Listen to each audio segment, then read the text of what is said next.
והבתים חלקם נהרסו בתקופה הזאת, של החודשים של ההתקפות, וחלקם בכמה חודשים אחר כך. בעצם עד 1950 כל הבתים של הכפר היו כבר חרוצים לגמרי.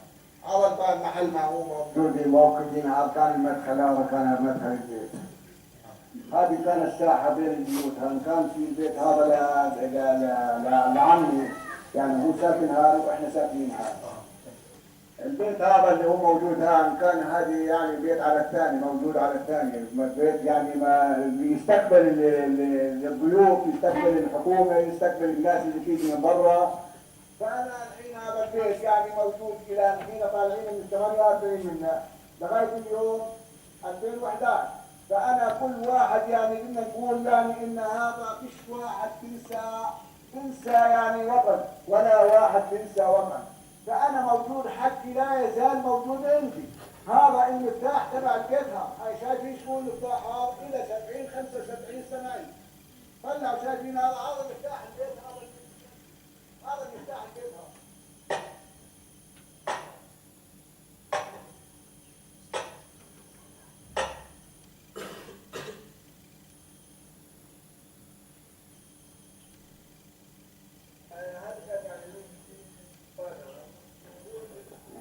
החורשה הזאת של הקק"ל נמצאה, ובגלל נובד, היא נמצאה אחרי 67.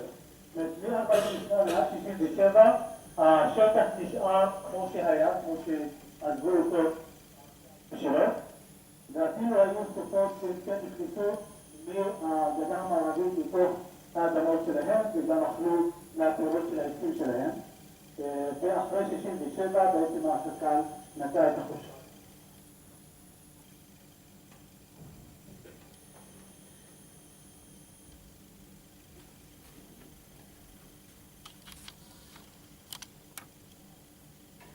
So you can imagine that this kind of action, doing a, no, okay. Of course you could feel the empowerment minutes that we give to the refugee when he tells the story, and I assume that this was the first time that he tells the story among Israeli Jews, beside the Palestinians who participated the tour. At the same time, we give, beside the information, much challenge for the Israelis who believed or didn't know of the concept of creating this state on this land, related, if not directly, but in the some there in the among the Israelis, that this land was empty place, and of course you know that it was described by a healthy land with no people for people with no land, and these tours actually exploring the facts beyond this concept, the whole concept, not only beyond the stones or the building of the Israelis, but also the concept itself. In order to create kind of these tools, you need to collect information, you need to meet refugees, to interview them, to collect testimonies. Sometimes you manage to interview also Zionists who took part or at least remember the time of 1948. By the way, Eyal, Sivan, and Ian Papi and others interviewed Zionist warriors who took part in the war in 1948, and you will find there terrible things that people can't tell by their voices, by their tongues, how they did kill people, how they massacred people.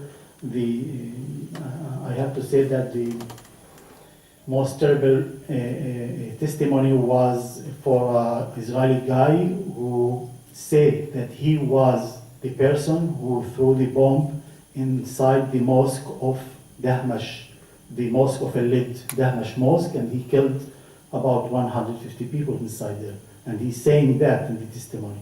So these people are they have very rich material, and we need them.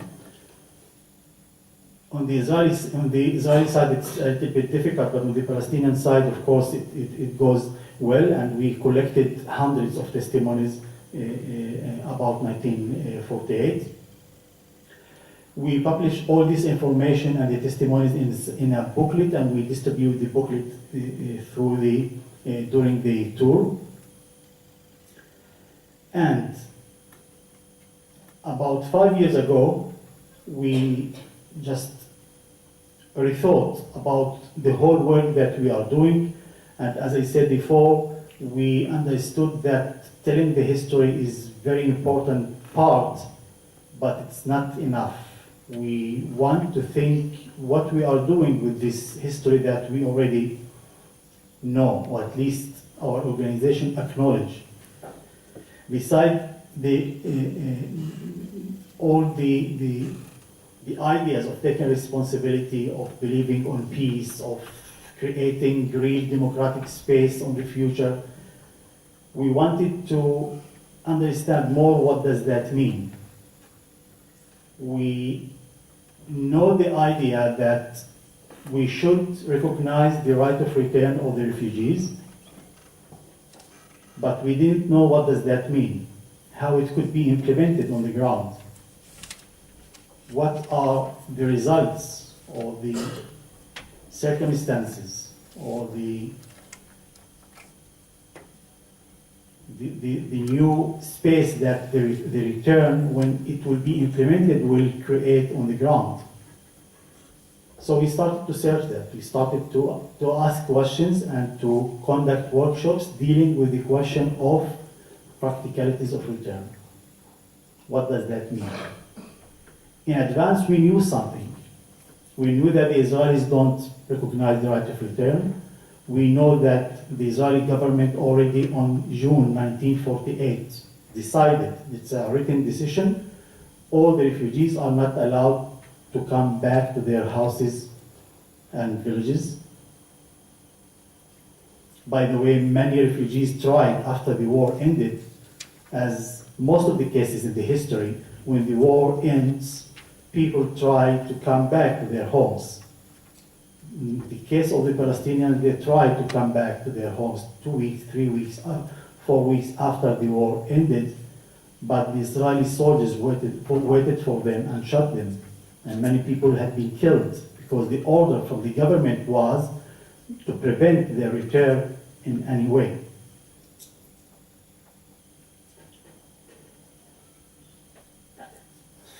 Okay? Yeah. Okay. So this kind of work to think about the future and to explain more what return means, you need to map the land and the places again and again. This map was created by Salman Abu Sitta since 1989, I think. But also Zohrod did some maps for the Israelis. This is the map of Tel Aviv and the villages under Tel Aviv, supposed to be in this area, and all of them now part of Tel Aviv, but with no Palestinians, no Palestinian population. Recently, we created the first Nakba map in Hebrew. This is this map will include 678 Palestinian localities. Usually, most of the researchers or the books talking about 532 places. Most of them didn't recognize the small places as a village or as a place that they consider a village. We put all the places that Palestinians lived till 1948, and we found 678 places. By the way, 60 places in Palestine were already occupied or bought and destroyed before the establishment of Israel through the Zionist movement. When they tried to colonize parts of Palestine, they tried to buy land or to convince the British government to give them land. And when they did, they expelled the people in the land that they bought. And 60 villages were expelled in this way. Till May 1948, about 40% of Palestinians are refugees. We are talking not only the state of Israel expelled people. The Zionist movement, under the eyes of the British mandate, did that before the establishment of the state. Just to show you that the Zionist movement was well organized, well armed, and did the work before the establishment of the state. So taking one example of a village like this called Miska, you look at the aerial map since 1946, and you look at the area today and aerial photos from today, and you try to rebuild the village again in the place. This one product of one workshop that we did for Israelis and Palestinians to think how they can build the village again. This model for of Kafar Bar'im, a village in the north by Hanna Farah, which is also son of a refugee from the village. Other groups that we conducted talking about the return published documents, one called Jaffa document, talking about the return to Jaffa and Tel Aviv area, and of course talking about the history and the mechanism of return, taking on consideration the reality on the ground, and asking questions how Palestinians returnees could live with the Jewish Israelis who will be on the ground. And Zochrot and a Palestinian organization called Badil from Bethlehem doing this work together, and we published together the Cape Town documents after a study tour in Cape Town in South Africa in order to learn from the experience of South Africa. And we believe in some principles in the work. When we look at the future, we believe that return should be implemented, that return should not cause new catastrophe for the people who live already on the place, but beside that, we will seek justice, we will de-Zionize the place and decolonize the place and think about one state, real democratic state for all the people who will live and stay in the state. Thank you very much.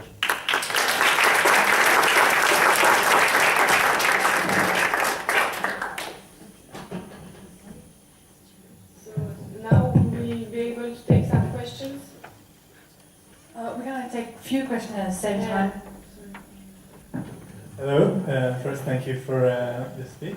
I would like to ask both of you, because you didn't propose any practical ways how this one state would be emerged.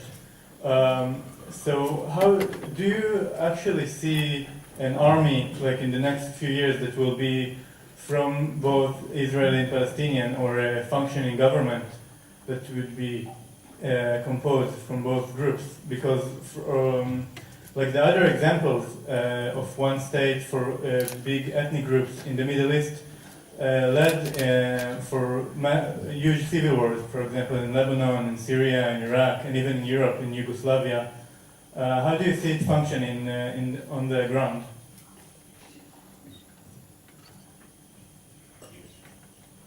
I have two questions. One of them is, when you talk about refugees, do you talk about the original refugees, that you want them to come back, or the refugees and their families, because we're talking about different amount of numbers? And the second thing is,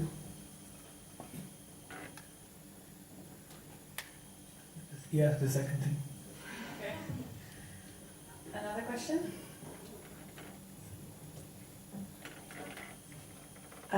First, I would like to thank you because it was really interesting, both talks.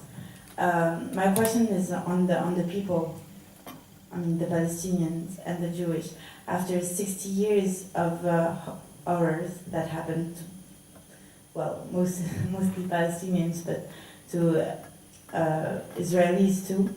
How do you think they would accept having to live with the other community in the same state? Thank you. A last question? Okay.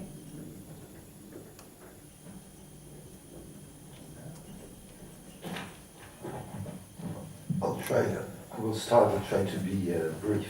I will start from the end because I think I will take the two questions, which is the question of the people, the acceptance of the people, and the how.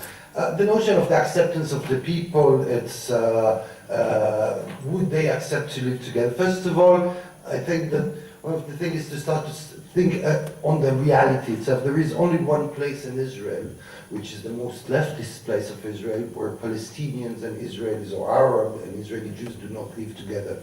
This is Tel Aviv. Tel Aviv is the dream of a Western city that doesn't exist even in the West.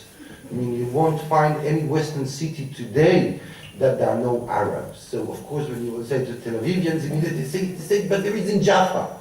It's like if you would say in France, you say, there is no in Paris, they say, yeah, but there is in Saint-Denis, some Arabs. In Tel Aviv, it's the only place. In all the other places, people live together, badly, but they live together. So the question is how to live well. It's not how to live together. There is no separation. The idea of a separation, it's a mental separation. You go to the north of Israel, in the Galilee, you have Palestinian Arabs and Israelis. You go to the settlements. You go to the junction of Hebron, Khalil, and you will see that you will have people coming from settlement and Palestinians to the same supermarket, and they might hate each other. They might even are disgusted to be, but they are sharing together a place. And I mean, this is really where culture and education come, and also something which is the notion of the struggle. I mean, come on, who could believe that the position be in Europe a little bit and ask, would it's possible if we are saying like this, we are thinking of 1921, you imagine that one day Germans and French will live together, etc., etc. So, yeah. Yeah, I wasn't talking physically. Practically, I was talking like mental, separation, and the question of the memories, because I guess like in each family, the memories of a conflict are really important, and especially in this particular conflict, they shape how both communities see themselves. So that's why I was asking the question. I'm not talking practically. Okay, yeah, they might go to the same supermarket. But this is the question of exit of a conflict. I mean, this is the shift of a paradigm, which is towards living together. Yeah, this is one of the problems of the discourse of two-state, because the discourse of two-state, based on the idea that there is on one side cats and the other side there are mice, or if you want dogs and cats, it's impossible to live together. This is what brings people like progressive writers like Israeli Amos Oz, that you might know, to say, help us to divorce, which is interesting because maybe Amos Oz doesn't know that in order to divorce you have to marry first, right? So he said, help us to divorce. Right? It means that there is a kind of a marriage. But think about places which, this is about the notion of the peace building. I mean, South Africa, people how they exit from an apartheid situation. Rwanda, which people live together. I mean, the ethnic cleansing that didn't work.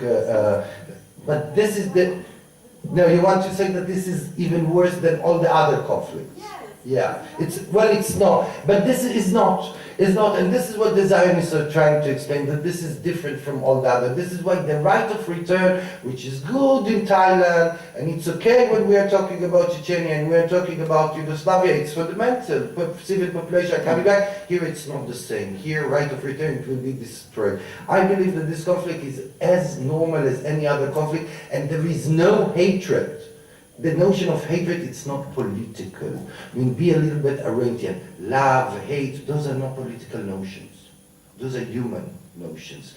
Politically, if the Israeli schools continue to be segregated schools, where there's school for Jews and school for Arabs, of course there will be generations that will grow up with a separation in mind. But if school will start, and this is the question of the how, it's not about an army. It's about considering that this is the how one state, there is one state. This is my position, this is the position that we're defending. If one state exists, it's not a democratic state. And the exit will be into disunionization and democratization. It's not about an army tomorrow. Disunionization and democratization means that in the same way that schools in France are schools for French, whatever they are, Arabs, whites, Muslim, Christian, whatever, Israeli schools are separated schools. By the way, Jews in Israel are not obliged to learn the two official language of the country, the state, sorry,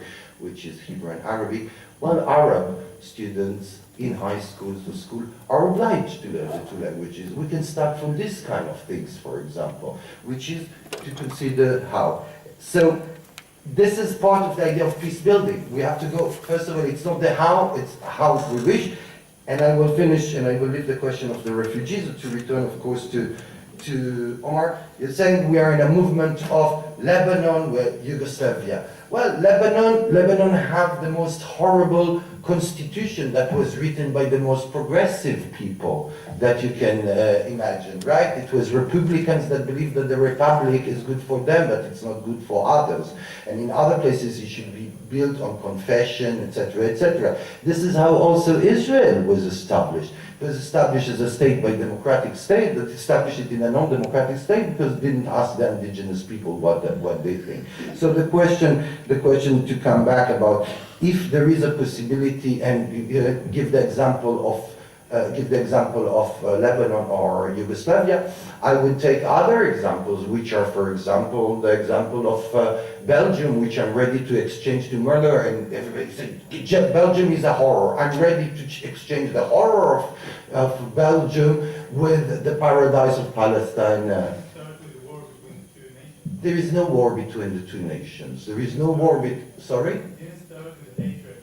Here also it didn't start with hatred, because if you tell the story of the Orient and you think about the coexistence between Islam and Judaism in the Arab Islamic world, it didn't start in war. It's the moment that Westerners came, Ashkenazis also, that suddenly they saw it as it became also something which was a position against the Orient.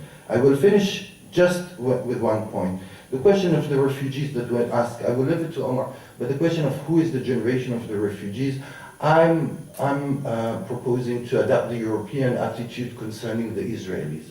Today, Israelis, that their grandparents were Polish or German, can have a German, French or Austrian passport. Why? Because on an individual level, Austria, Germany, France and other countries consider that if your grandfather or your great-grandfather was a German, you have the right to take the passport back. And I'm saying what is good for the Israelis should be good for the Palestinians too.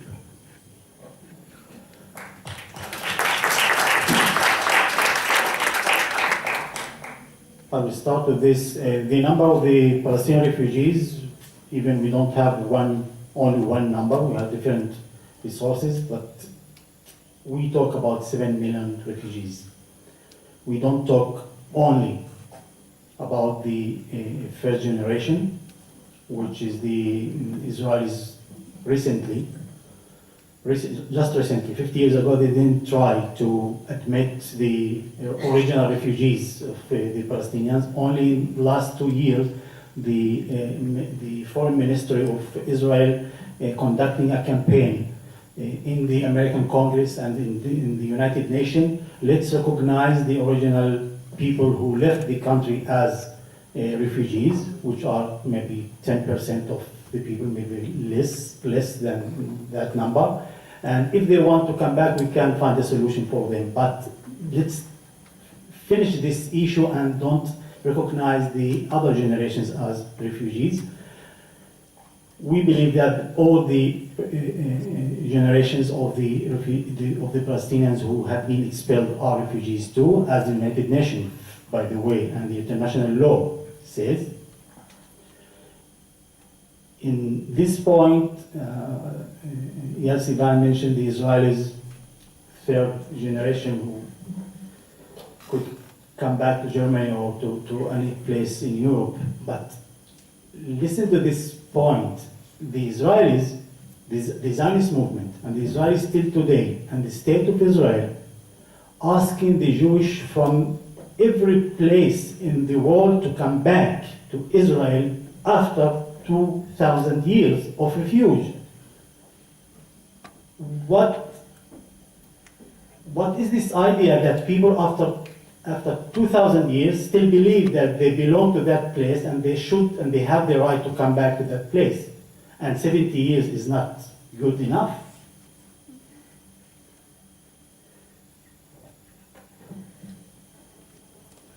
The concept of preventing a return and the concept of keeping majority of the Jewish people and the concept of creating a pure Jewish state and the point not accepting the Arabs to live with is all based in one racist concept that people practicing that daily in Israel without noticing that this is the most racist situation that could be on the world, and people proud of that, proud of that, talking about that is okay. Most of the Israelis who also believe that Israel should withdraw from the West Bank and create two states, saying that because they want to keep the strong majority of the Jewish in the state of Israel. They don't want, or they don't suggest a Palestinian state because they think that this is just solution. They believe that because they don't want to live with Palestinians, they don't want to be minority in that place. They want to keep the majority of the Jewish, so let's take the Palestinians out of the state and create Jewish state pure as much we can.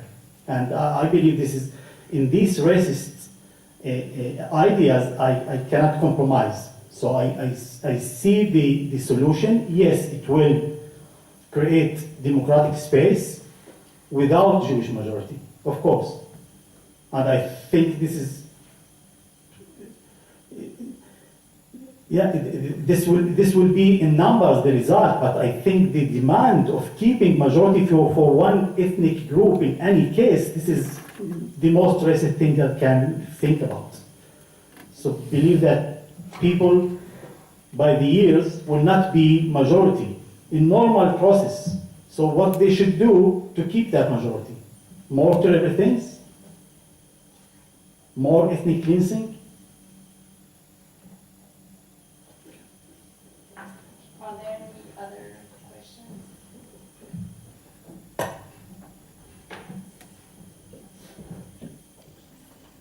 Yes, I have two questions, one for Eyal and one for Omar. Omar, when you talk in Zochrot about remapping of the villages, etc., and of course we are for the return of all the refugees or even the new generations, practically speaking, these villages should be enlarged, extended to be able to receive all the generations. So this is just a very practical question. And for Eyal or Omar also, doesn't matter. When with the de-Zionization of Palestine, we won't have anymore a Jewish state, so a Jewish majority, because there won't be. With a return of the refugees, there won't be a Jewish majority, there will be a Palestinian Arab majority.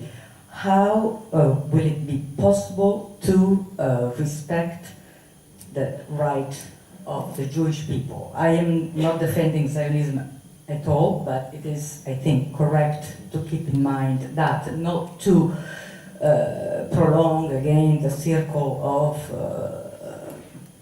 injustice, etc.